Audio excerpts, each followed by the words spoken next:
Shar Yichud Ve'Emuna, Perek Yud Aleph, page Pechet Amud Aleph. La Nourzakan a présenté jusqu'au Perek Zayin la notion de Yichudat Ata, le degré inférieur, l'unité de Dieu. Ça veut dire l'unité de Dieu comme on l'aperçoit par rapport à la création. Il n'y a pas d'autre existence que celle de Dieu. La création s'efface devant Akadosh Baruch Hu comme un rayon du soleil au centre du soleil. Et à partir du Perek Ret, la Nourzakan a abordé la notion de Yehuda Ila, le degré supérieur de l'unité de Dieu. Ça veut dire l'unité de Dieu dans l'absolu, par rapport à lui-même et plus par rapport à la création. Ça veut dire que Dieu n'est pas l'association, la combinaison de différents éléments. Et pour nous, c'est très difficile à comprendre. Parce que dans notre monde, dans notre système, tout ce qui existe est le résultat de l'association, de la combinaison de différents éléments. Le divin ne fonctionne pas sur ce mode-là. Et bien sûr, ça nous dépasse complètement.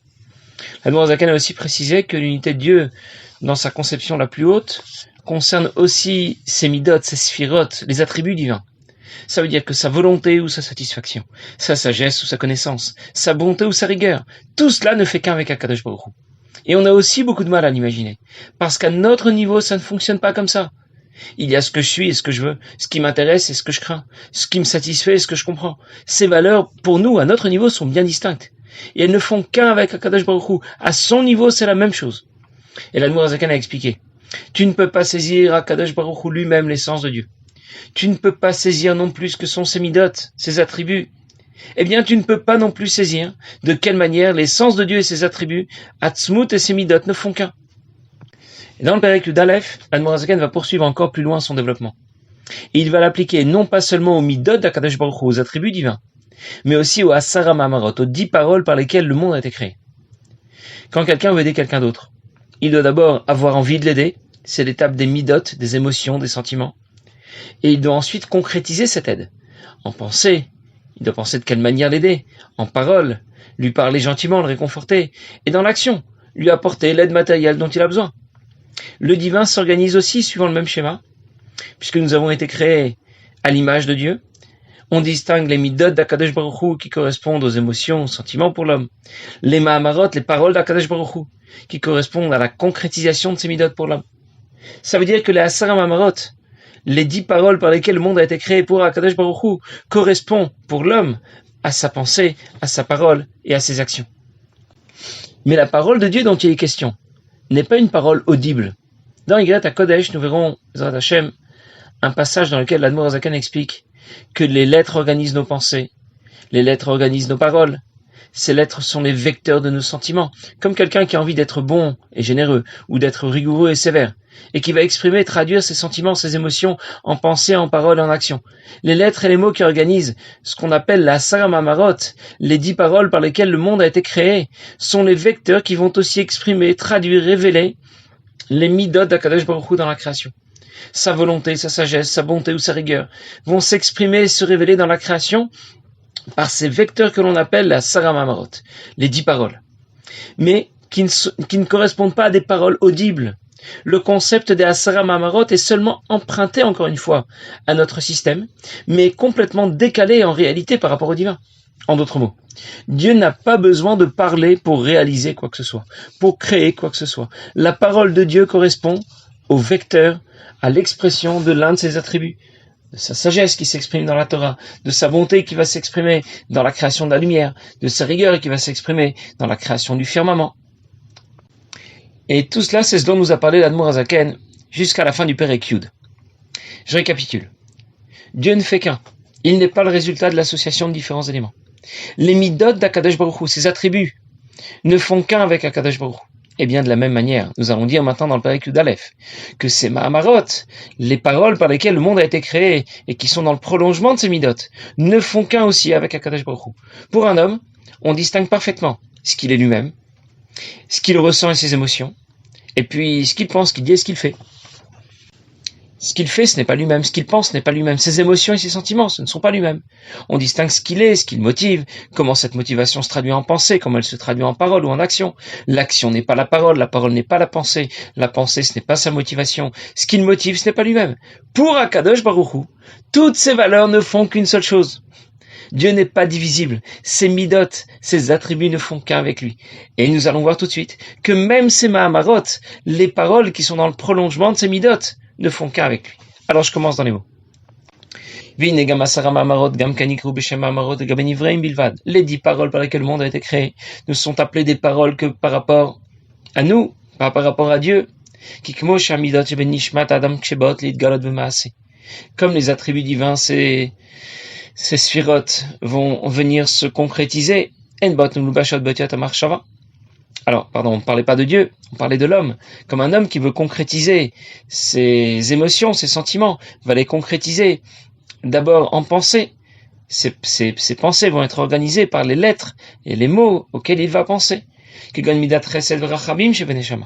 Comme par exemple la bonté ou la miséricorde. Lorsqu'il va exprimer un tel sentiment, et ne pourront jamais s'exprimer concrètement, sauf quand il va commencer à y réfléchir, à penser comment être bon et miséricordieux avec quelqu'un d'autre. Il ne peut pas le faire s'il n'y a pas pensé. S'il est capable de donner des ordres comme un roi pour apporter à quelqu'un l'expression de sa bonté ou de sa miséricorde, alors sa bonté va s'introduire, va animer ses pensées et ses paroles. Pareil, lorsqu'il va s'adresser à quelqu'un, lui dire des mots qui vont le réconforter, lui dire des paroles apaisantes. Car derech machal. Maintenant, nous revenons à Kadosh Baruch Hu. Eh bien, midotav shel Kadosh Baruch Hu, ces attributs qui correspondent aux émotions, à l'intellect chez l'homme. Lorsqu'elles vont venir se manifester concrètement, dans notre monde matériel. On va appeler cela un ma'amar, une parole de Dieu. Les midot d'Akadosh Baruch Hu ne peuvent pas s'exprimer sans l'intervention de ce que nous appelons ici les otiot, les lettres de la parole de Dieu, qui correspondent en réalité à des vecteurs, aux vecteurs de ces sentiments qui sont ces midot, de ces sphirotes, qui sont dans le prolongement de ces midot, de ces sphirotes qui correspondent aux sentiments chez l'homme. Il va donner l'exemple de la création de la lumière le premier jour, qui est le résultat de Midat HaChesed. La Midat de Chesed est à l'origine de la création de la lumière. Mais pour que la lumière soit créée, il faut que la Midat puisse intégrer un Mahamar, Yehi Or. La parole de Dieu qui a dit Yehi Or. Bien sûr, les lettres de la pensée ou de la parole de Dieu ne correspondent pas aux nôtres.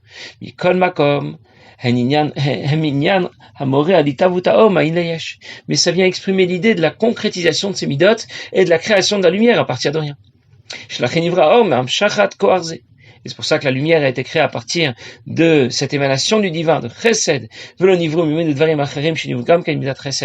Et à partir de cette même mida ont été créées d'autres choses, comme l'eau par exemple, comme l'eau qui a été créée à partir de mida de Chesed. Parce qu'alors le Mahamar sera différent, même si la Mida qui est à l'origine est la même, et c'est ce qui va permettre la création de l'eau. Je termine de traduire et je vais expliquer. La Sara Mahamarot ne veulent dire quelque chose, les 10 paroles par lesquelles le monde a été créé. Ça ne veut dire quelque chose que par rapport à nous. Par rapport à Dieu, il n'y a ni Midot, ni Mahamarot. C'est un système qui nous permet seulement d'approcher un peu de quelle façon le divin s'organise.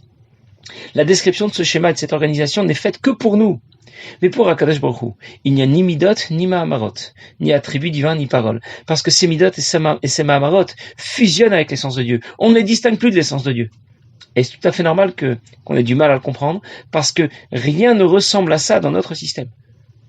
En d'autres mots, quand on décompose l'essence de Dieu, ces midot, ces attributs, ces sphirotes, ces mahamarot, les paroles par lesquelles le monde a été créé, on les a décomposées pour nous seulement. On ne les a pas décomposées pour Dieu. Dieu n'est pas décomposable. Dans le sens simple, quand on apprend que le monde a été créé par 10 paroles, on aurait pu imaginer qu'un individu avec des super pouvoirs a prononcé 10 paroles et le monde a été créé. On pourrait presque s'imaginer la scène dans le film. En réalité, les 10 paroles dont nous parlons n'ont rien à voir avec la parole audible que nous connaissons. On a juste emprunté cette notion de parole à notre système. En conclusion, je ne peux pas saisir l'essence de Dieu. Je ne peux pas saisir ce que sont ses midot, ses sphirotes, ses attributs. Je ne peux pas saisir ce que sont ses mahamarot, sa parole. Eh bien, je ne peux pas saisir non plus de quelle manière lui-même, ses midot et ses mahamarot ne font qu'un. Même quand je dis que je ne peux pas le comprendre, je me trompe. parce que c'est au-delà de ce que je pourrais comprendre, et c'est au-delà de ce que je pourrais ne pas comprendre. Alors je reprends. Quand on me parle de l'unité de Dieu, j'ai envie de répondre. Il n'y a pas que Dieu, il y a la création aussi. Et puis il y a ses midot, ses sphirotes, ses attributs. Il y a aussi ses mahamarot, les paroles par lesquelles le monde a été créé. Et l'Admor Zaken nous explique. Jusqu'au Perek Zayin, il nous a dit, la création s'efface devant Akadosh Baruch Hu, comme un rayon du soleil au centre du soleil. Et puis ensuite, à partir du Perek Ret, que les midot ne font qu'un avec Akadosh Baruch Hu. Et à partir du Perek Yud Aleph, même les mahamarot, les paroles de Dieu ne font qu'un avec Akadosh Baruch Hu. Alors bien sûr, tout cela nous dépasse, puisque les Asara Mahamarot sont à l'origine de toute la création, y compris de notre intelligence. C'est ce que l'Admor Zaken va nous dire tout de suite.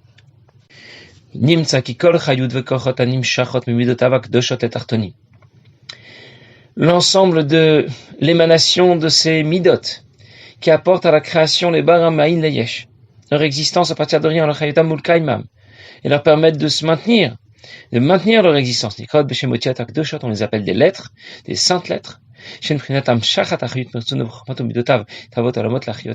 correspondent à une émanation, un prolongement des midot elionot, de sa volonté, de sa sagesse, de sa bonté ou de sa rigueur, de sa connaissance, pour permettre à la création d'exister.